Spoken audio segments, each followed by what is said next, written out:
내가 떠나는 이유 21번째. 아나스는 영어는 물론 불어까지 말은 잘하는데 읽는 것과 쓰는 것이 서투르다. 그것을 보고 아나스가 정상적인 학교를 다니지 못하였고 어린 시절이 부유하지 않았음을 짐작할 수 있었다.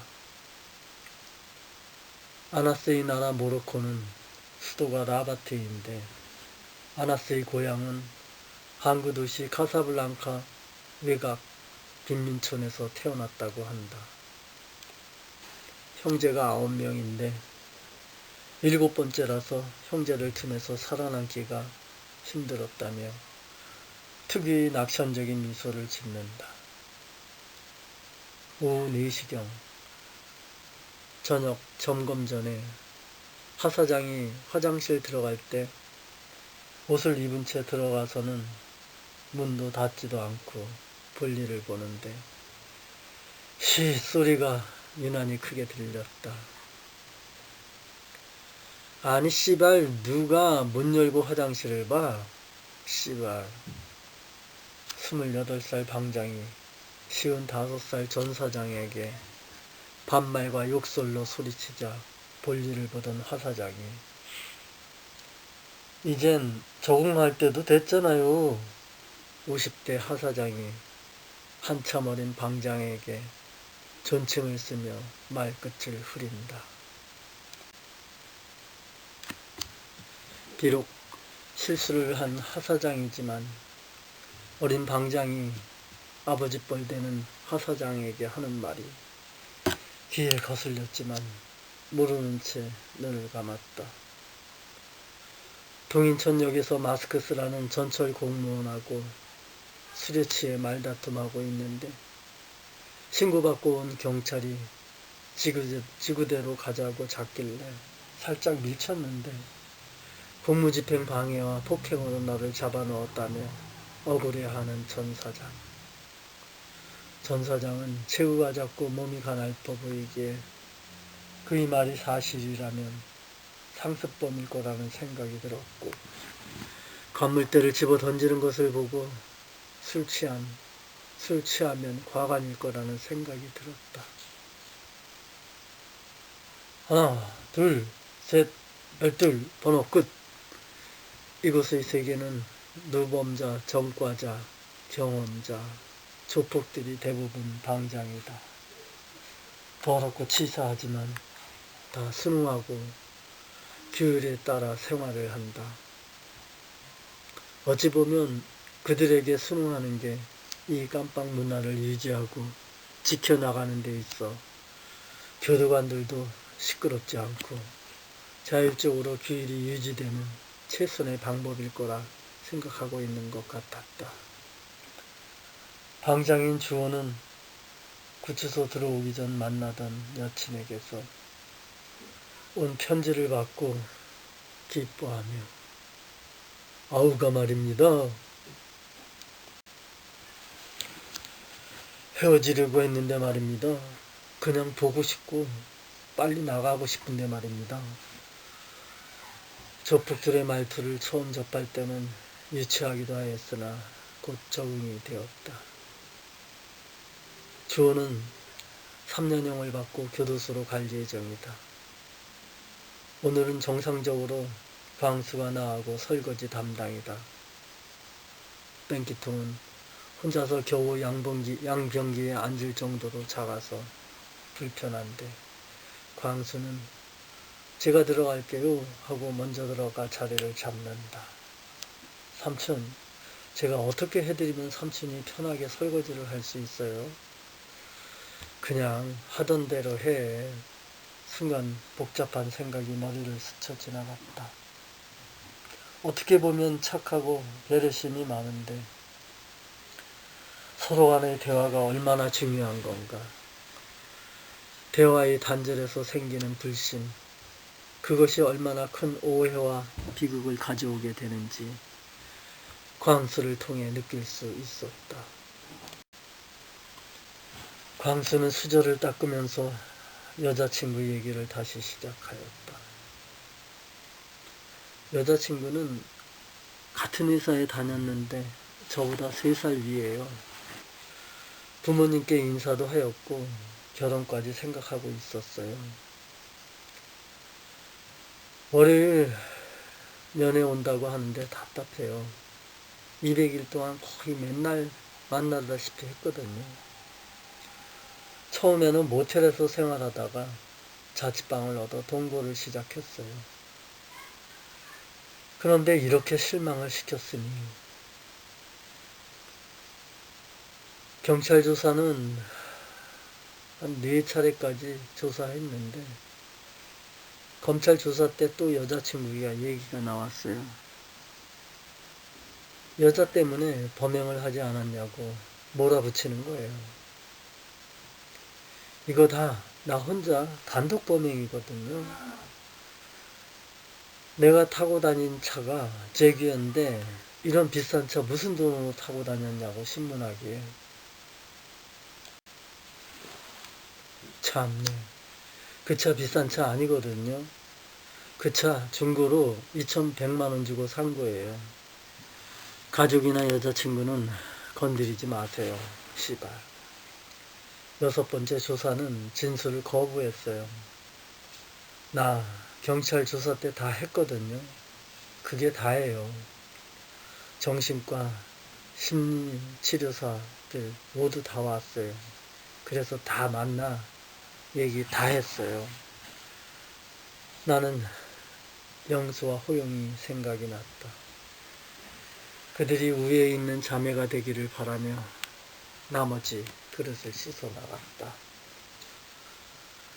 광수는 일본 선술집과 블라디보스토크의 게스트하우스 여행 갔던 얘기를 하였다. 광수 덕에 나도 오래전에 도쿄 출장을 갔다가 신칸센을 타고 고베 살고 있는 친구에게 잠시 들렀던 기억이 났다. 고베의 유명한 와규를 그 친구 덕에 싼 가격에 맛있게 먹었던 얘기를 주고받았다. 삼촌, 저는 삼촌들 중에 전씨 아저씨와 박씨 아저씨가 제일 미워요. 왜? 저는 언제 나갈 줄 모르고 나머지 분들도 6개월 이상 살아야 하는데 박 사장 삼촌은 이제 곧 합의 보고 나간다는데 나갈 때까지 2, 3주를 어떻게 기다리냐며 자기 생각만 하는 게 너무 미워요. 그도 그런 것이 나 역시 언제 나갈지 모르는데 생각 없는 박 사장은 자기 힘든 것만 생각하고 며칠 있으면 합의 보고 나갈 것이라며 다른 사람 사정은 모르는 건지 아니면 모르는 채 하는 건지 그의 언행이 광수 눈에는 말없이 믿게 보였던 것 같았다. 그때 반대편 쪽 사동에서 이야 하면서 악쓰는 소리가 메아리쳐 들려왔다. 메아리는 울림이 심하여 알아듣지는 못하였지만 악쓰는 소리는 이곳 사각형 콘크리트의 구조 특성상 큰 울림으로 내게 왔다. 이렇게 악쓰는 사람은 그나마 악쓰는 것으로 카타르시스를 해소할 수 있지만 나는 용기가 없었다. 내가 악을 쓴다면 나이 든 놈이 미쳐서 별지랄을 다 한다고 하겠지. 점잖지 못하게 무슨 행패냐 하면서. 5월 15일 토요일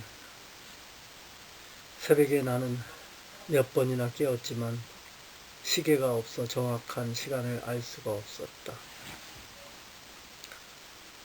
밖에 아직 캄캄하니 대충 새벽 3시, 4시경으로 생각했다. 손목시계는 철문 앞 방장 주호와 다른 한 명이 가지고 있는데 나는 하루 일과를 그들 시계에 의존하고 있었다. 여명이 밝아오는 것을 보고 대략 5시임을 짐작하였다. 잠시 후 중앙등이 켜지고 충무이를 보는 하사장이 일어나세요. 그 소리와 함께 모두들 일어나 모포를 개기 시작하였다. 문 쪽에서 자고 있던 송아지만한 수근이 팔뚝이 눈에 들어왔다. 나는 방장의 나머지 사람의 문신 내용이 궁금하였다. 수근이 오른쪽 팔뚝은 웃는 여신, 입술이 가슴 쪽을 향하고 있는데 이는 행복을 준다는 의미라고 말하였다. 오른쪽 가슴에 있는 두 명의 머리 긴 사람은 연인이거나 부부처럼 보이는데 부부가 아니란다. 수근이도 타투이스트에게 들었는데 까먹었다며 말을 이어갔다. 왼쪽 가슴과 팔은 잉어가 자리 잡고 등에는 커다란 용 한 마리가 승천을 준비하고 있었다.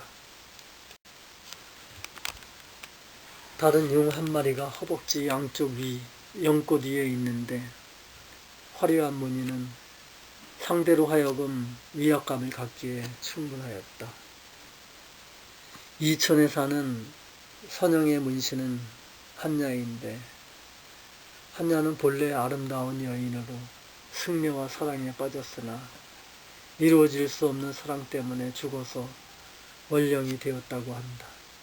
때문에 한야는 남자에 대한 혐오감 때문에 남자나 아기를 잡아먹는다고 한다. 일본의 전통극에 등장하는 한야의 가면은 처량한 눈길을 보내는 여기의 모습이지만 원래 반야란 불교에서는 세존보다 한 단계 위인 지고신으로 한 단계 위로부터 숭앙받는 신이라고 말한다. 왼쪽 어깨 2개, 왼쪽 가슴 1개, 귀신 들지 말라는 뜻이고 오른쪽 팔뚝에는 도깨비가 자리 잡고 있었다. 타투 문신 하는 데는 하루 3-4시간씩 일주일 정도 걸린다고 한다. 인고의 시간을 보내는 것이다. 다 마치고 나면 몸살이 한번 온다고 한다.